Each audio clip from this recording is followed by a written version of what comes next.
Today I'm back on the Air India A350 in premium economy this time. It's a 35-minute flight from Chennai to Bengaluru, but they still serve a meal. Incredible. But would I recommend this premium economy on the longer flights you'll find the A350 on in months ahead? I will let you know at the end of the video. Stay tuned to see all about it, and plenty of lovely wing views too, of course.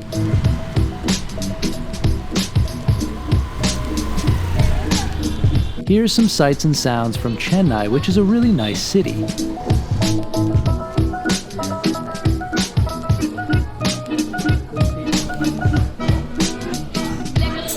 Hectic but leafy, with a lot of cool spots tucked away and some nice vantage points for plane spotting too.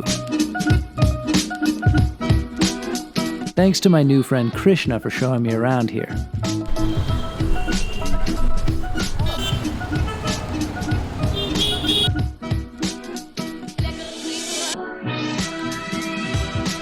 Yeah. So I think this is 1, 2, 3.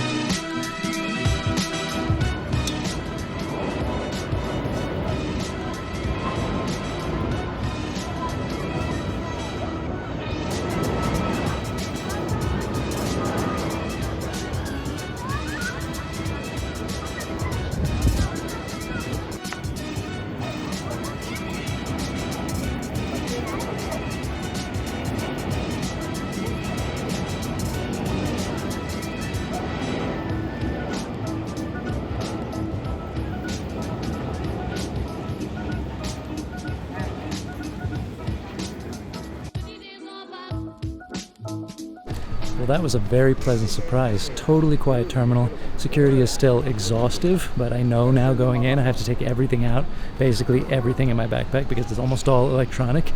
Knowing that, I had time and space. There wasn't a crush of people trying to push in and that whole thing, that's what made it stressful the last couple of times. And with not many people around, it's totally doable. And the guys at security were friendly enough, especially the guy who double-checked my backpack. He was very friendly, as most people are in India, so that was nice. I'm gonna go see if there's a lounge here where I can wait the hour or so until boarding. But the A350 showed up to the gate and I lost the motivation to go up to the lounge, which required an elevator ride, so I just stuck around here until boarding, admiring this airplane.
First impression of Air India's little premium economy cabin on this A350, really good. It's up to the standard you'd expect from long-haul premium economy, so of course it's amazing for a flight like this of just 35 minutes or so. The seat finishing, the fabric's really nice. It's really squishy headrest and like nice padding and everything, and I like the colors as well. The seats are really comfortable. There's plenty of room, kind of what you'd expect for premium economy. I'm guessing this is about 38, 39 inches of leg room, and then you have very soft, comfortable, nice squishy headrests that are adjustable, plus a nicely padded seat. It feels really comfortable. It feels like the sort of thing you could sit in for quite a while, especially if you're traveling as a pair. This would be ideal.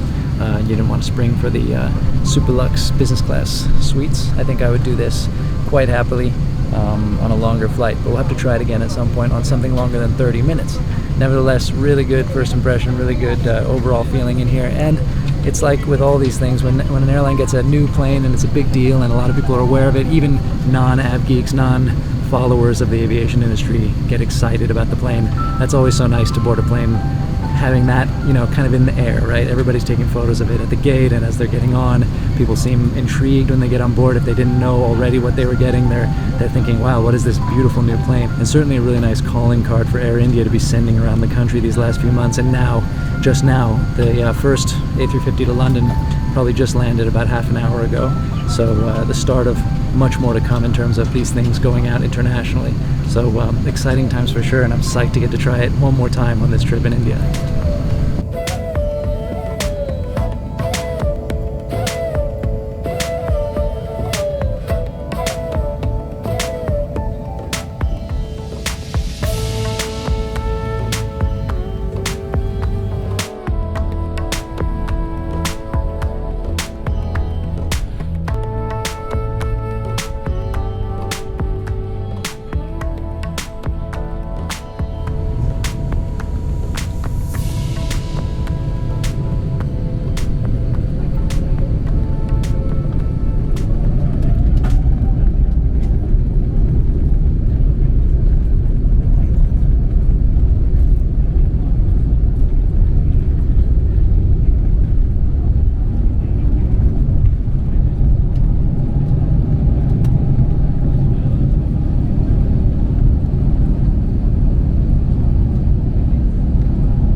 This is such a nice ride, and I'm blown away that they're serving a little meal here. It's not bad either, and they handed out coffee or tea in paper cups during final approach.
Another amazing Air India flight. Third one in a row that's been just great.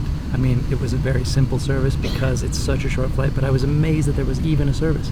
They actually served a proper little sandwich and a side salad and a dessert, and they had tea and coffee being served 10 minutes prior to landing in pretty bumpy weather.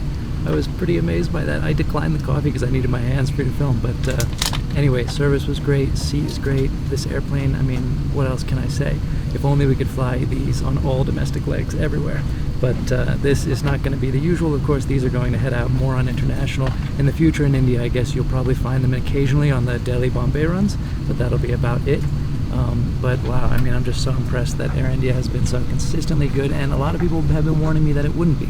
So it's always nice when things run counter to your expectations in a positive way. It's also kind of interesting that they're selling this premium economy cabin domestically as its own thing, with its own level of service, not just how many airlines would do it. If they had a 3-class airplane doing domestic runs initially, they would just treat it like an economy service, but then maybe, you know, sell the nicer seat with more legroom for a small buyout. But this is its separate cabin, and that's interesting in light of the fact that Vistara is being merged into Air India, and Vistara, of course, has had premium economy on a lot of Indian domestic runs. So I'm curious if that's going to continue on the more short-haul domestic fleet or not.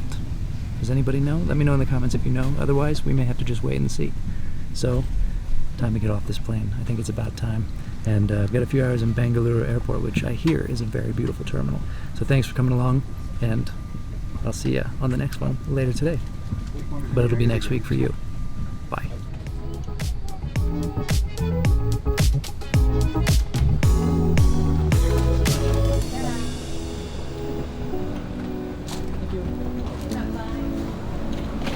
I'll give you the scenes from this gorgeous and outstanding airport in next week's video, so if you don't want to miss that, make sure to hit that like button. It gives YouTube an idea that it should show you the upcoming videos as well.